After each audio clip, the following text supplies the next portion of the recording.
Hello, नमस्कार सर्वांना. मी जान्हवी पंचपोर. माझ्या युट्यूब चॅनलमध्ये सगळ्यांचं स्वागत आहे. आज आपण ॲटॉमिक स्ट्रक्चर या पॉइंटवरती सेकंड व्हिडिओ बनवत आहोत.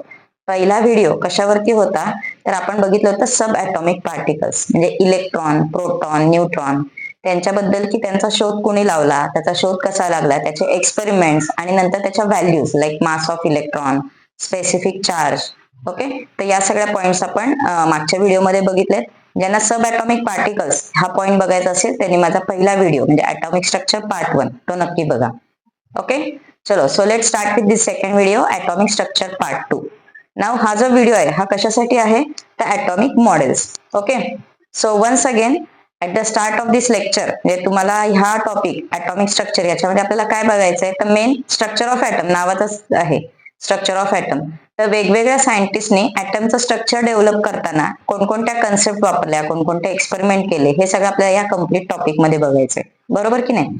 तर त्या टॉपिकचे बरेचसे तुकडे तुकडे केलेत म्हणजे मध्येच थोडंसं डेव्हलपमेंट, मग 2-4 एक्सपेरिमेंट, परत त्याच्यावरती कॅल्क्युलेशन, परत काहीतरी डेव्हलपमेंट, परत नवीन पॉईंट कळाला, असं एक एक आहे. तर आपण पहिल्यांदा सब ॲटॉमिक पार्टिकल बघितलं, तसं आता ॲटॉमिक मॉडेल्स म्हणजे त्यातले काही काही एक्सपेरिमेंट उचलून आपण इथे यूज करायचे.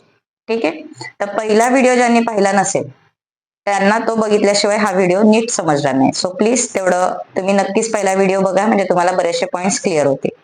Okay, so let's continue with this atomic model.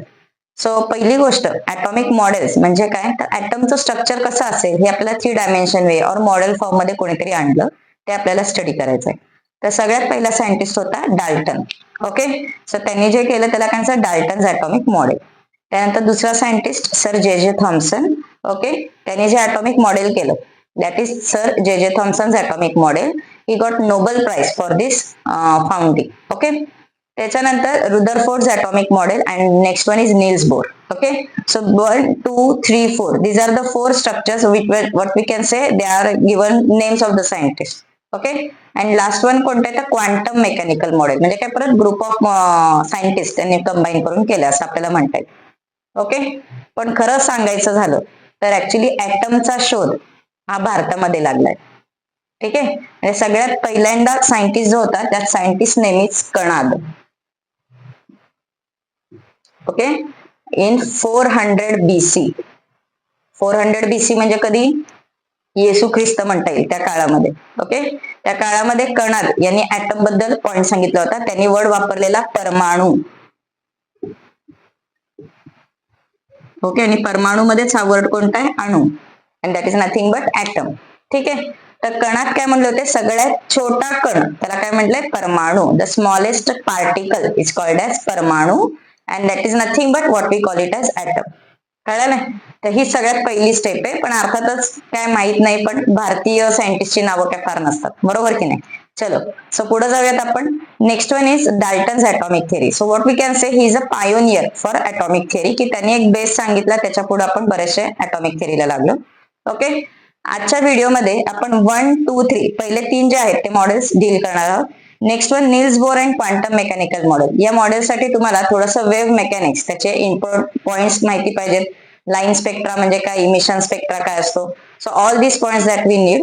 So आपण हे 2 पॉइंट नंतर घेऊयात. आताच्या व्हिडिओमध्ये 1, 2, 3 एवढंच बघणार आहोत. ओके, सो फायनली आपण व्हिडिओ स्टार्ट करूयात. So let start with this. So first of all just see the ages era. कोणत्या वर्षी काय लागले 1808 त्यावेळेस डाल्टन्स ॲटॉमिक मॉडेल इंट्रोड्यूस झालं.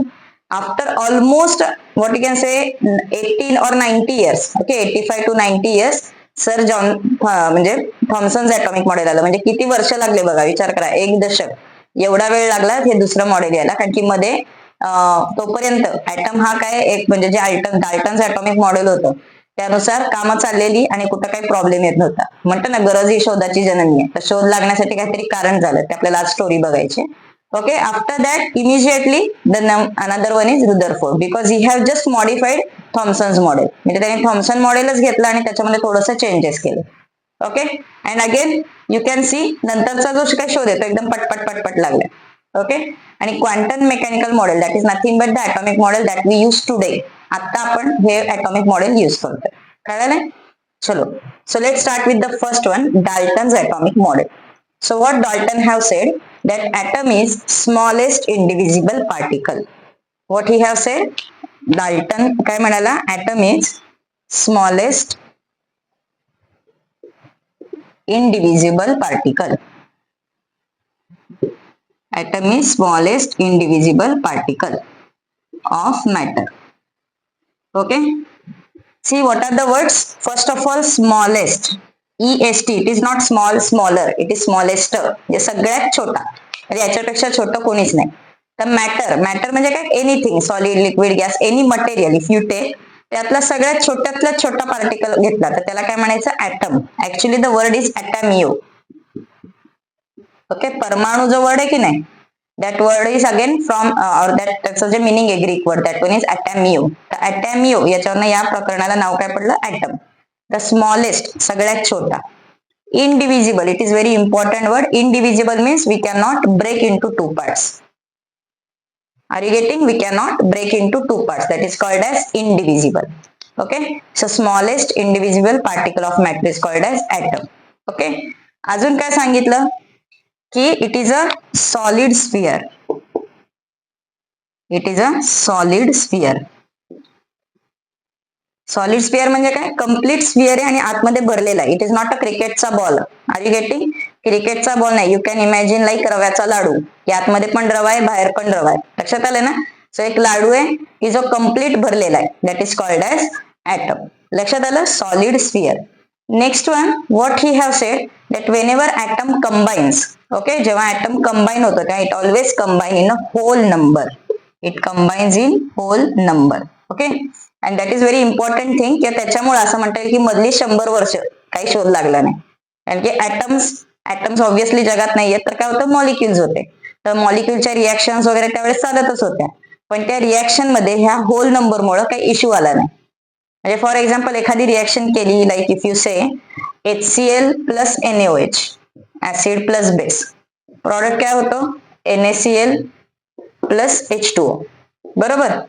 So one atom of hydrogen, one atom of chlorine, one atom of sodium, one oxygen, one hydrogen, they are going to combine. Okay. So जे काय combination आहे, it is always in a whole number. You will not get 1/2 hydrogen. Are you getting? Whole number. आणि या whole number मुळेच बरेचसे जे analytical experiment चे laws आहेत, ते laws डाल्टन्स atomic theory ने explain केले. कोणकोणते laws explain केले? It can explain the law of conservation of mass. It can explain law of conservation of mass.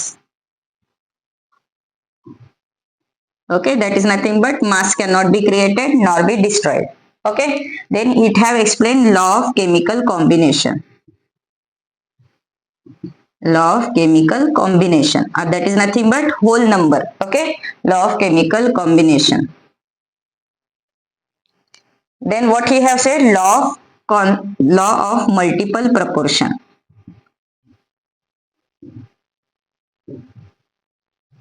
Law of multiple proportion. Generally this law is used for gaseous point. Like तुम्हाला एक reaction सांगते, H2 plus O2 gives H2O.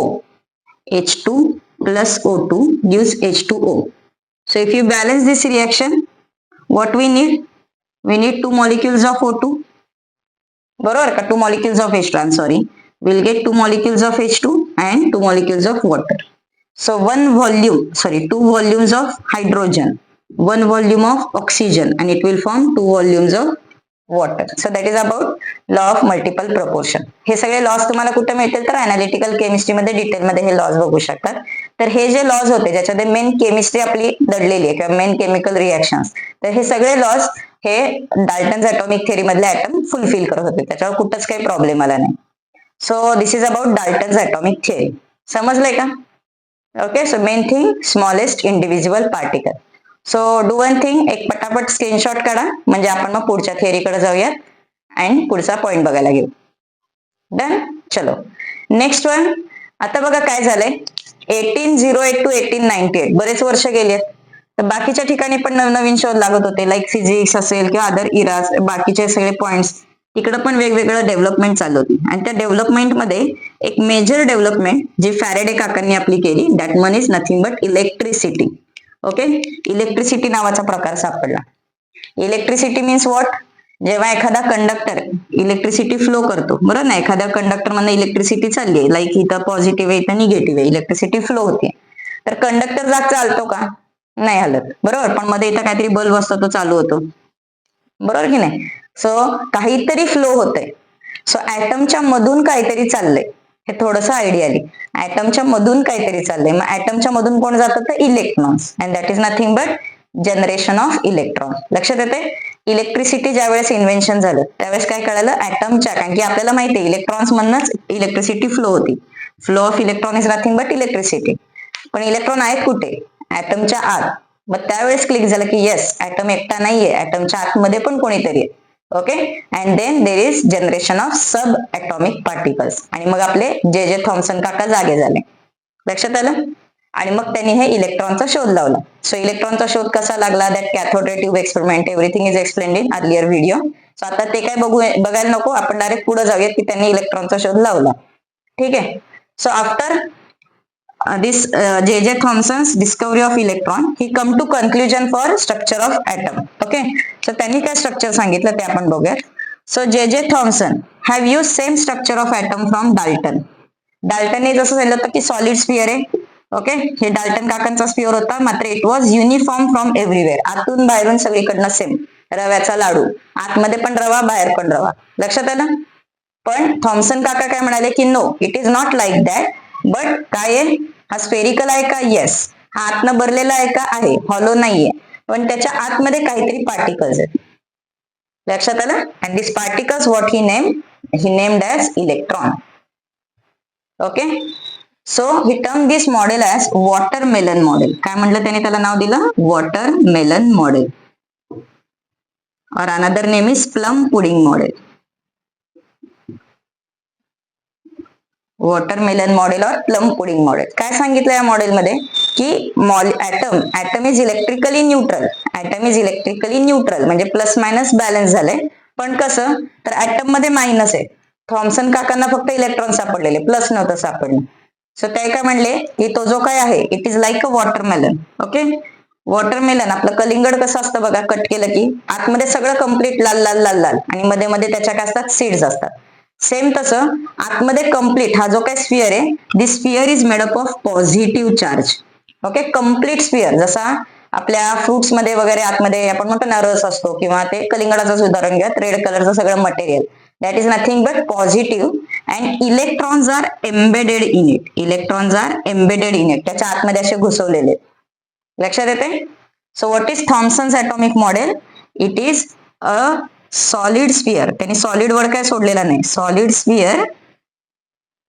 Solid sphere of positive charge, solid sphere of positive charge and negatively charge electrons are embedded in it. Okay, this was Thomson's atomic model. Okay, so this model actually describes electricity, की याच्या आतमध्ये electron आहेत आणि जे flow होतात. लक्षात आलं की नाही. So you understand Thomson's atomic model, you get this diagram. Okay, त्याचं दुसरं नाव काय, वॉटरमेलन मॉडेल और प्लम पुडिंग मॉडेल. ओके, पण इलेक्ट्रॉन कसे, इलेक्ट्रॉन बिचारे they are moving anywhere. It's like you can imagine की एक समुद्र आहे, त्या समुद्रात मासे फिरत आहेत. So that is the structure of Thomson atomic model. Okay, नाव नेक्स्ट वन. तर आता हे थॉम्सन ॲटॉमिक मॉडेल आलं, सगळं आलं. पण आता काय झालं की या मॉडेलने मेन पॉइंट काय सांगितलं, एक सॉलिड स्पिअर. ओके, आणि याच्या दरम्यान म्हणजे परत एकदा 1898, ओके, या इराच्या दरम्यान अराउंड 1850 टू 1870, म्हणजे याच्या आधी एक 10-20 वर्ष, त्याच्या आधी शोध कोणता लागला होता तर radioactivity. Okay, it is related to you can say alpha, beta, gamma rays वगैरे. ओके, तो रेडिओ ऍक्टिव्हिटी असते, मग त्याचा न्यूक्लियस वरती अटॅक करायचा. तेव्हा न्यूक्लियस माहित नव्हतं, पण बंबार्डमेंट माहिती होतं की कशावर तरी ते आपण अल्फा, बीटा, गॅमा रेज पाडायचे, मग भरपूर एनर्जी तयार होते वगैरे वगैरे. ओके, सो यू नो मॅरी क्युरी, बॅकरेल, ओके, त्या सायंटिस्टनी काम केलं, that one is radio activity. So it is somewhat before 10 or 20 years here. Okay, so त्याच्यामुळे काय झालं की थॉम्सन ॲटॉमिक मॉडेल आलं, त्याला सगळ्यांनी ऍक्सेप्ट केलं, इलेक्ट्रिसिटी पण कळालेली, इलेक्ट्रॉनिक्स मटेरियल तयार व्हायला लागले, सगळं चांगलं चाललेलं. ओके, कुठंच काय प्रॉब्लेम येत नव्हता. बरीच वर्ष हे मॉडेल आपलं चांगलं काम करत होतं. मग नंतर नवीन सायंटिस्ट आले, कोण, रुदरफोर्ड काका. ठीक आहे. सो रुदरफोर्ड मॉडेलनी काय केलं तर ऍक्च्युली रुदरफोर्ड सरांनी काय काम केलं होतं, तर त्यांनी एक एक्सपेरिमेंट केला and that experiment name is alpha ray scattering experiment. कोणता एक्सपेरिमेंट केला त्यांनी? Alpha ray scattering experiment. Okay, so now let us study the third one, Rutherford's atomic model. What he have studied? Alpha ray scattering experiment.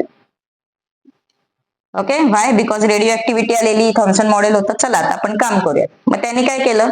Atom वरती alpha raise बंबार्डमेंट केलं. Okay, त्याच्यासाठी त्यांनी काय केलं? एक गोल्डची फॉईल घेतली. Okay, very thin gold foil he have taken. Okay, एकदम thin. किती थिन? तर यू कॅन से आपल्या केसापेक्षाही लहान, लेस दॅन 1 नॅनोमीटर, तेवढी थिन त्यांनी गोल्डची फॉईल घेतली होती. Is it okay? एवढी थिन घेण्याचं कारण काय? इट्स लाईक अ फॉईल, म्हणजे असं एक आपलं काय असणार आहे, स्ट्रेट, जसं आपण कागद वगैरे लावतो तसं लावलेलं. ओके, एवढी थिन होती की ऍज इफ सगळे ऍटम एका लाईनीत आहेत, त्याच्यावरती लेअर नाहीयेत. ओके, एकच ऍटमचा काय मिळणार आहे तुम्हाला? एक पडदा मिळाला, असं ते दिसत होतं. ओके, आणि एका बाजूला काय केलं? इकडे एक सोर्स ठेवला and this is the source of alpha ray. Okay, and that source is nothing but radium. तुम्हाला माहिती ना, radium is radioactive element, so radium will scatter alpha rays. लक्षात आलं? सो अल्फा रेज याच्यातनं बाहेर पडले आणि इथल्या इलेक्ट्रॉन, इथल्या ऍटम वरती काय होणार? ते बंबार्ड होणार आहे. ओके, त्याच्यानंतर ही जी गोल्ड फाईल होती त्याच्या बॅक साइडनी ZNS ची स्क्रीन लावली. Okay, almost it is covered with from all the angles. Okay, कोणती स्क्रीन लावली? ZNS. सो ZNS स्क्रीनचं काम काय असतं? It will give illumination. म्हणजे याच्यावरती समजा एखादा लाईट रे वगैरे आला तर ते काय होतं? चमकायला लागतं. सो एक ZNS स्क्रीन सर्क्युलर शेप मध्ये काय केलं? या गोल्ड फॉईलची कडेनी लावून टाकली.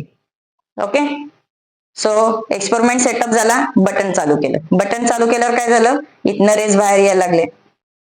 Okay, first of all what was the expectation and then will go for reality. आपल्याला रील्स मध्ये सवय ना expectation versus reality. So expectation काय होतं? ऍटम इज अ सॉलिड, मगाशी होतं की नाही?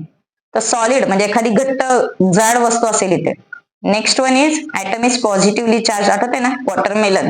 कम्प्लीट पॉझिटिव्ह चार्ज मटेरियल आहे आणि आतमध्ये छोटे छोटे छोटे छोटे इलेक्ट्रॉन आहेत. तर सॉलिड आहे आणि कम्प्लीट प्लस चार्ज आहे.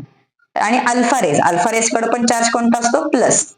तर पॉझिटिव्ह पॉझिटिव्ह काय होणार आहे? Repulsion. So what was expected की हे रेज याच्यावरती बंबार्ड होतील, पण पॉझिटिव्ह पॉझिटिव्ह रिपल्शन, हे रेज परत मागं जातील. कळलं ना?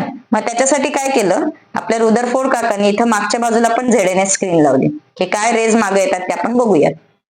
ठीक आहे, so this was expectation that this rays will bombard here and everything will go back. लक्षात आलं?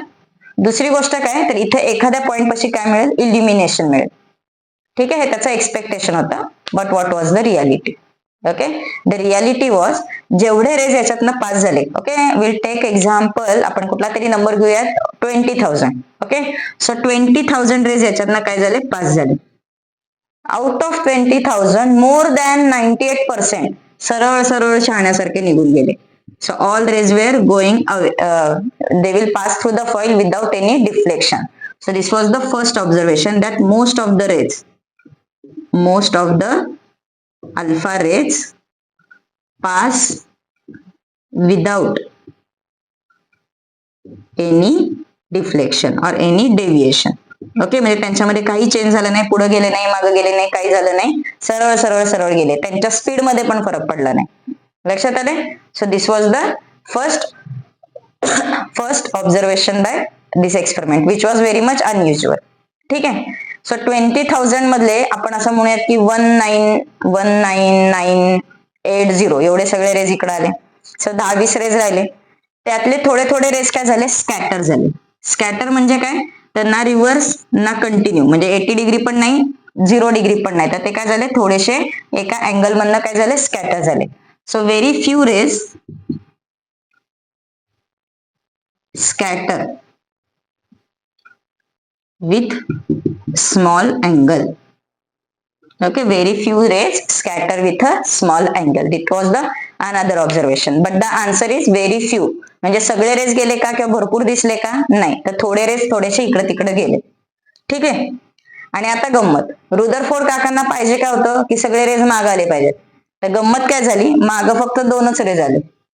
ओनली 2 in 20,000, म्हणजे very very very very few. लक्षात येते? Very very small quantity of rays they reverse back. म्हणजे काय झालं, हे reverse back म्हणजे काय, हे रेस पुढे गेले आणि इथं स्ट्राईक झाले आणि मागे आले, इथं पुढे गेले, स्ट्राईक झाले आणि मागे आले. Okay, only 2 in 20,000 you can say, only 2 in 20,000 they reverse back. Okay, reverse back कशामुळे होणार आहे, it is because of repulsion. म्हणजे आपल्याला काय पाहिजे होतं, परत एकदा थॉम्सन मॉडेल काय म्हणला होता की पॉझिटिव्ह चार्ज सगळीकडे भरलेला आहे, त्याच्यामुळे रिपल्शन भरपूर पाहिजे, पण रिपल्शन झालं किती, एवढंच 1000 reverse back, that was the rule. लक्षात आलं. सो हे आपल्याला ऑब्झर्वेशन मिळाले. So this was observation of Rutherford experiment. आता याच्यावरनं इन्फरन्स काय काढला बघूया. ओके, सो डायग्राम काय खूपच सुंदर आली आहे, ही कॉपी नाही केली तरी चालेल, बुक्स मध्ये तुम्हाला डायग्राम मिळतील. So will directly go for its result. Okay, or you can say inference. So observation कळालं, त्याच्यावरनं इन्फरन्स. सो फर्स्ट ऑब्झर्वेशन काय, very very very important, that is most of the alpha rays pass through without any deviation. काहीही change झाला नाही. मग आता काही change झाला नाही म्हणजे काय, तर त्या रेसला कोणी काय मध्ये आधी धडकवलंच नाही, म्हणजे मध्ये आधी काय ऑब्स्टॅकल आलं नाही. And what is the important thing from this, that ऍटमचा मोस्ट ऑफ द पार्ट कसा असतो, empty. Atom have very empty space inside. Okay, ऍटमच्या आतमध्ये भरपूर रिकामी जागा आहे. लक्षात आलं. त्याच्यानंतर थोडेसेच रेस काय झाले, धडकून इकडं तिकडे गेले. बघा, जेव्हा स्कॅटरिंग, तुम्हाला स्कॅटरिंग फिनॉमिना माहिती असेल, तर ही समजा आपली न्यूक्लियस आहे आणि याच्यावरती एखादा रे आला, but it is not at the centre, somewhere here, एखाद्या कॉर्नरला आला, तर तो काय होणार आहे, स्कॅटर होणार, धडकणार आणि त्याचा अँगल चेंज करणार. त्याला ना पुढे जाता येतं ना रिव्हर्स जाता येतं. So it will scatter through some angle. So very tiny particles, or you can say subatomic particles, are very tiny. Okay, खूप छोटे छोटे. लक्षात आलं. आणि ते खूपच कमी आहेत, म्हणजे छोटे छोटे, आणि त्यांचा व्हॉल्यूम म्हणजे volume occupied by those particle is very less as compared to volume of atom. म्हणजे ऍटम एवढा मोठा असेल तर त्यातला एक बारका ठिपका म्हणजे हे सब ऍटॉमिक पार्टिकल, आणि ते सगळीकडे नाहीये, तर कुठंतरी एखाद्या ठिकाणी आहे. लक्षात आलं. And last and very important, very rays come back with a repulsion. Repulsion आलं म्हणजे काय, there is some positive charge, and positive charge is at the centre.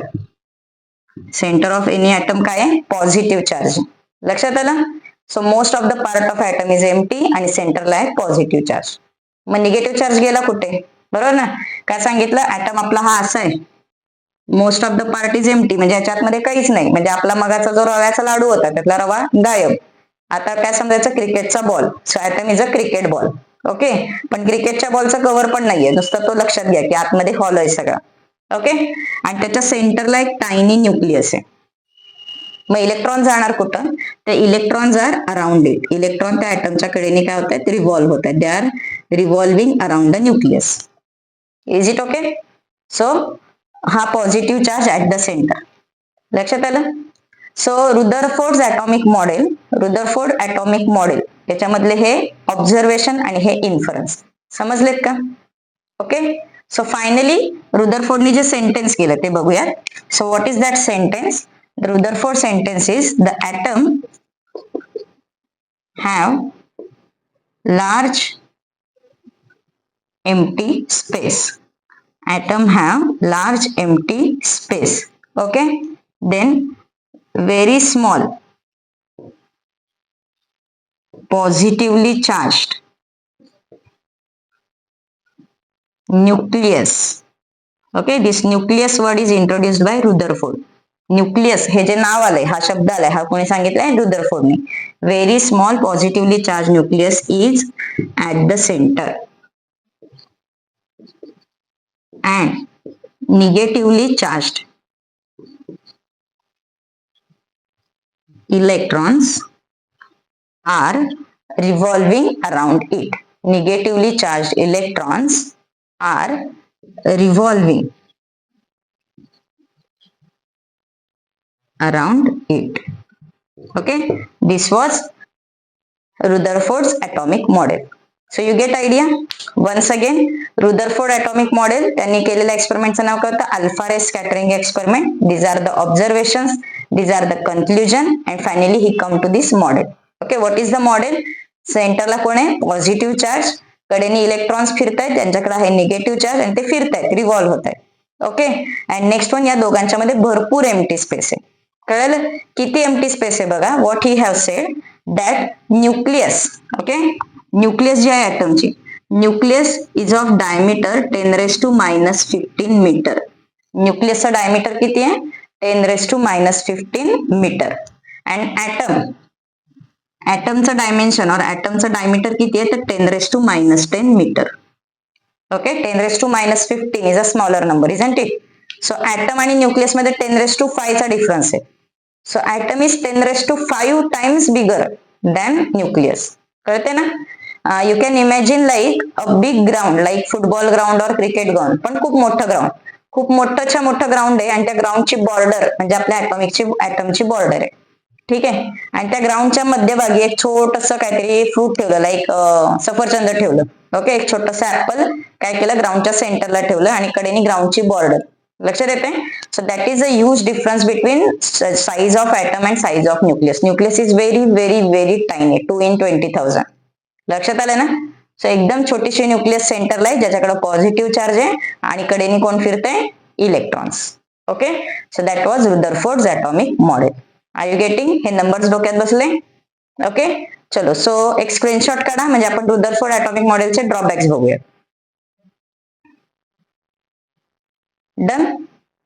चलो, now what are the drawbacks of Rutherford atomic model? So Rutherford काका काय म्हणाले की electrons are revolving around it. एखादी गोष्ट फिरत असेल तर फिरून फिरून बिचारी दमणार. Electrons are charge particle.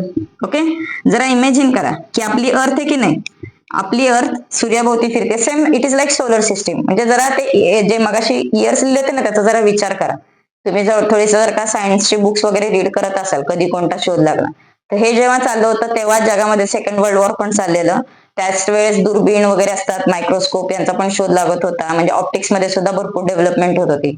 Okay, so सगळं एकमेकांशी रिलेटेड होतं. म्हणजे त्यावेळेस सोलर सिस्टीम काय असते ते कळायला लागलेलं. तर हे सोलर सिस्टीमचाच प्रकार आहे ना. तर सोलर म्हणजे थोडक्यात कसं की सगळं एकमेकांना रिलेट करा, म्हणजे तुमच्या लक्षात येईल की हा स्ट्रक्चर असं त्याच्या डोक्यात कुठून आलं की इलेक्ट्रॉन फिरत असतील. ओके, बरं, आपल्या पॉइंट पाशी आपली अर्थ फिरतीये सूर्याभोवती. उद्या अर्थ म्हटली बाई ग मी दमले, आता आपण फिरायचं थांबूयात, तर काय होईल? नाही फिरणार. असं होईल का? नाही. काय होणार आहे? Due to large force of attraction काय होणार आहे? अर्थ सूर्याकडे खेचली जाणार. बरोबर ना? आणि earth will get collide inside the sun. बरोबर, लक्षात येते? म्हणजे अर्थ सूर्यामध्ये काय होणार? सामावून जाणार. Okay, same thing if electrons are revolving around this nucleus. Okay, हा एक इलेक्ट्रॉन आहे, तो न्यूक्लियस बहुत कमी होत जाते.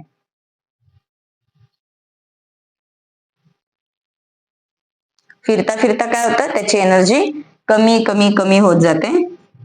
ओके, आणि इट स्टार्ट्स रिकॉइलिंग. रिकॉइल होत होत होत होत तो काय होतो? न्यूक्लियसच्या आतमध्ये जाऊन मिळतो.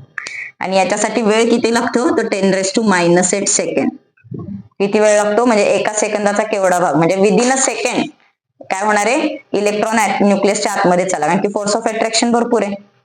सो काय होणार आहे या कंडिशन मध्ये? ऍटम एक्झिस्टच होणार नाही. लक्षात येते? सो इलेक्ट्रॉन फिरतायत, पण कोणता फोर्स असा आहे की ज्याच्यामुळे इलेक्ट्रॉन फिरतायत पण ते दमून नाही जात आहेत? कळते? इलेक्ट्रॉन निगेटिव्ह चार्ज असून पॉझिटिव्ह चार्ज मध्ये मिक्स होत नाहीयेत. तर यासारखं एक्सप्लेनेशन रुदरफोर्डला देता आलेलं नाही. आले लक्षात? So this was the Rutherford's atomic model drawback. This is called as recoiling.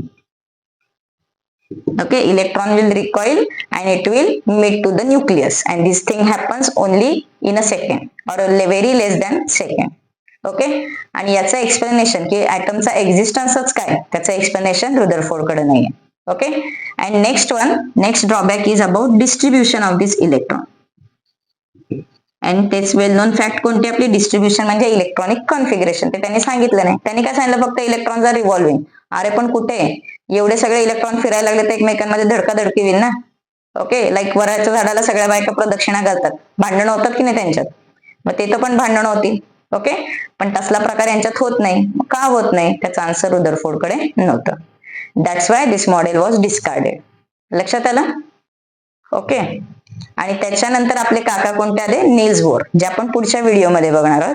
ते नील्स बोरनी काय केलं? या ऍटमला घर दिलं, डिस्ट्रीब्युशन. ओके, प्रत्येक इलेक्ट्रॉनला घर दिलं आणि त्या घराचं नाव ठेवलं काय? Orbit. And that is nothing but our next part. लक्षात आलं सगळ्यांच्या? सो जे आपण बोर्स ॲटॉमिक मॉडेल बघणार आहोत त्यांनी अर्थातच कुठलं उचललं, रुदरफोर्डचं मॉडेल उचललं आणि त्याच्यामध्ये डेव्हलपमेंट केली. जरा नीट समजून घ्या. हा म्हणला होता सॉलिड स्फिअर, हा पण म्हणला सॉलिड स्फिअर, हा म्हणला नाही सॉलिड नाही हॉलो आहे. आता बोर काका काय करणार, ते हॉलो स्फिअर मध्ये इलेक्ट्रॉनची जागा फिक्स करणार. लक्षात आलं? So that will be Bohr's atomic model.